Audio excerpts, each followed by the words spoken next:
Hey, you. You're finally awake. Welcome back to the road to Skyblivion. With 2025 on the horizon, we are nearing our final year of development. Join us as we break down our progress since last year's roadmap and outline the path to our 2025 release.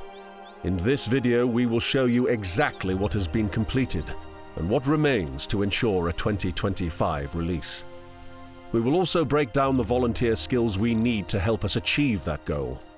We are always looking for new volunteers. We shall begin with our largest undertaking, the landscape.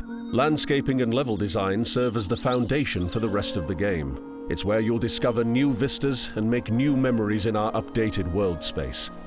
We're finalizing the world map with only the Nibene region on Cyrodiil's eastern border left to complete. Massive swaths of the map are ready for the hero of Kvatch to explore. Despite Oblivion's map being nearly a third larger than Skyrim's, we've worked to make sure the entire map is bespoke with handmade details throughout. Cyrodiil is divided into 9 unique regions with their own biomes, flora and fauna, and natural features. Here are each of the regions and their current progress. Starting us off is the Gold Coast, which has had all 526 cells landscaped and 34% of the region nav-meshed. The highlight of this region is the finalized city of Anvil, which has been re-envisioned to realize its original concept art. The Colovian Highlands also have all 422 cells landscaped, with 81% of the region nav-meshed. Next, we have the Fall Forest and Heartlands regions, which have been entirely landscaped with all 405 cells landscaped and 26% of the area nav-meshed. Out of all the regions, this is likely the most iconic, and I'm sure you'll immediately recognize the improvements over the Oblivion original. As we continue to revamp the Imperial City, parts of the Imperial Isle will also require an overhaul to match the new and improved cityscape. The majestic Great Forest with its towering redwood trees is fully complete, with all 460 cells finished and 58% of the Great Forest nav-meshed, including the city of Coral, which lies in the center of the region. The Gerald and Valus Mountains have recently had all 517 cells completed, with 20% of the mountains nav-meshed. We've also completed all work on the city of Bruma, as well as the iconic Cloud Ruler Temple, which has been expanded and further fortified. The West Weald is finished with all of its 284 cells completely landscaped, and about 88% of the area nav-meshed. This includes Skingrad and the sprawling farms and vineyards surrounding it. The swampy bogs of Blackwood have been entirely landscaped with all 803 cells implemented, with its nav-mesh progress sitting at around 60%. Since last year, we've nearly doubled our progress in the Nibene Valley, with 268 out of 300 cells now complete, and nav-meshing progress at 75%. The only thing left to do here is finish the city of Bravil, which is shaping up nicely.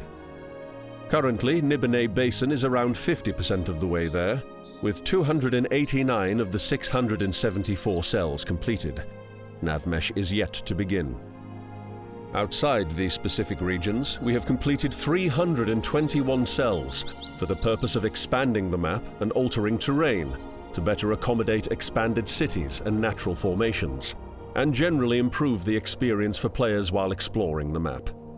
In total, there are 4,926 cells in Cyrodiil, with 4,603, or 93%, complete. Of these cells, 2,198, or 44% of the world space, is nav-meshed, meaning that NPCs and quests will not function as intended outside of those regions. The nav-mesh team is always looking for new recruits to help move things along. We've been hard at work since last year's update, making progress on our interiors. From castles and dungeons to shops and player homes, we're getting closer to total completion. Under our current schedule, we're prioritizing quest locations which require more time and concepting compared to generic interiors, which can be completed substantially faster. Additionally, as we work to complete the Imperial City, which contains more interiors than any other city, Additional interiors will continue to be completed. We also have 11 of 20 of the unique world spaces completed. These large regions each contain unique areas of landscape and offer more diverse experiences than the general workspace. 3 out of 11 Oblivion realms are completed. However, if time permits, we will add more to diversify the list of random realms the player may enter when closing an Oblivion gate. In total, 19% of our interiors are nav-meshed, with 12% of our unique world spaces nav-meshed. 3D. 3D objects fill Skyblivion, from the fallen trees underfoot to the armor protecting your adventurer and the trolls obstructing your path. Every object, item, and creature helps to bring Cyrodiil to life. While most object groups are complete or nearly complete, some bottlenecking affects the output of other departments. For example, if we have not yet remade the architecture set for an interior cell, the level design team cannot progress on rebuilding that area in the game. Most importantly, without remaking all 2,508 3D objects, we cannot meet the legal requirements to release Skyblivion. So plants, which at 74 out of 118 items remade represent the least complete of our 3D groups, still need additional help. If you are a 3D artist interested in botany and plants, we ask that you please apply to volunteer. We need your help. As a reminder, we are legally required to remake or replace all assets from Oblivion. There are some items we have been able to borrow from Skyrim, but many are not suitable for implementation in Skyblivion. This leaves us with a long list of items left to create. Our 3D team is still hard at work, but we are always looking for new talent. Quests. With a beautiful remastered world space to explore and updated weapons and armor with which to defend yourself against the monsters, it's time to earn your title as the hero of Kvatch. Last year we had over 100 quests yet to be started. Today, there are only 6 left untouched, meaning most of Oblivion's near 200 quests have either been commenced or completed. Quests go through multiple stages of testing. Those that are untouched and whose code has simply been automatically converted over from Oblivion are untested. From there, they enter the work in progress stage, where we edit and implement the quest. Once functional in our testing, they enter their first pass. After another round of testing, they are finally in the second pass stage and implemented into Skyblivion. Skyblivion's nearly 200 quests are broken up into the following quest lines. The Fighters Guild quest line is the most complete of all of our quest lines, with 20 of 21 in the second pass stage. The Mages Guild quest lines have 20 out of 22 quests completed as a first pass. The quest line for the Thieves Guild has 15 of 16 quests completed as a first pass. The Dark Brotherhood has all 24 of its quests completed as a first pass.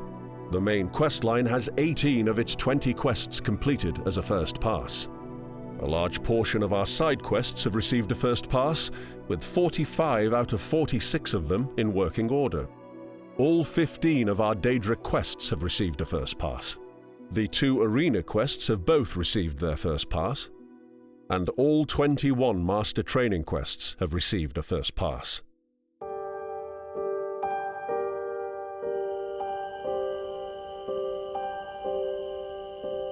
Finally, the world space wouldn't be complete without Oblivion's iconic music. All original tracks have been carried over, as well as 24 new tracks. 1 new track for each of the 9 regions of Cyrodiil, 3 new dungeon exploration tracks, 3 new night exploration tracks, 2 new boss fight themes, and 3 new atmospheric tracks that can be heard while delving through the Oblivion realms. A note on Shivering Isles and the other big DLC. We are currently focused on the main game experience to ensure it is released on time. Once the main game of Skyblivion is released, we will look into how we can tackle DLCs, and we will be sure to share more information on our next steps closer to the time. We're less than a year away from our target release of Skyblivion. We hope that this updated roadmap gives you a clear understanding of our current progress and what's ahead for us this coming year. Skyblivion officially started over 11 years ago, when a group of modders met through online forums. But the Skyblivion you know today began in earnest in 2018. Since then, the team has grown into numerous departments, and we are nearly ready to release an entirely remastered Elder Scrolls game. Although we're closer than ever before, we still need some more help. We're asking the Elder Scrolls modding community to come together to help us complete this final leg of our mighty task. If you'd like to lend a hand in the final stretch of Skyblivion's development, we're seeking the following key roles. If you or someone you know is skilled in UI vector implementation and can aid in implementing the new user interface, it would free up our tech team to work on other systems. Whether you've worked on house mods, new dungeons, or any interior in between, we'd love additional support for our interiors department. Have you nav-meshed before? We need your help finishing the navigation meshing throughout Cyrodiil. Designed, implemented, and released new quests for Skyrim? You're just what we're looking for. Apply to support our quest department. Have a knack for the technical use of the creation kit? We're seeking creation kit generalists to help throughout multiple departments. If you've ever redesigned how Skyrim's NPCs work with one another and their routines, we're looking for additional specialists who are familiar with AI packages to make Skyblivion's world as living and immersive as possible. If you have any of the skills above, consider applying to support the project at skyblivion.com/volunteer. We can't wait to show off more of Skyblivion over the next year as we finalize the Imperial City and the last remaining areas of the game. It's been a long ride, but the end is in sight.